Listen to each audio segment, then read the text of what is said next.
Hi అండి, welcome to Gundamma కథలు. అమ్మ ఆవకాయ ఎప్పుడు బోరు కొట్టదు కదా.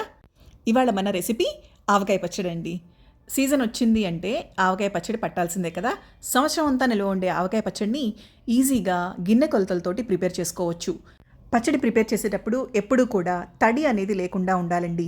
మనం కొలుచుకునే గిన్నెల దగ్గర నుంచి మనం యూజ్ చేసే స్పూన్స్ వరకు కూడా ఎటువంటి తడి లేకుండా ఉంటేనే పచ్చడి సంవత్సరం పాటు నిల్వ ఉంటుందన్నమాట.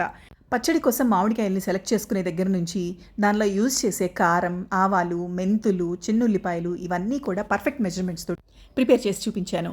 ఈ విధంగా మెజర్మెంట్స్ కనుక తీసుకున్నట్లయితే కొత్తగా చేసేవాళ్ళు కూడా, అంటే కొత్తగా ఆవకాయ పచ్చడి కానీ ఏ రకమైన పచ్చళ్ళైనా కూడా ప్రిపేర్ చేసేవాళ్ళు ఈజీగా ప్రిపేర్ చేసేయచ్చు అనమాట. రుచి కూడా అమోఘంగా ఉంటుందండి. ఆవకాయ పచ్చడి కలుపుకున్న తర్వాత అదే గిన్నెలో అన్నం కలుపుకొని ఎంతమంది తింటారు కింద కామెంట్ బాక్స్లో కామెంట్ చేయండి. ఫుల్ వీడియో కింద డిస్క్రిప్షన్ బాక్స్లో ఉంది. Please subscribe.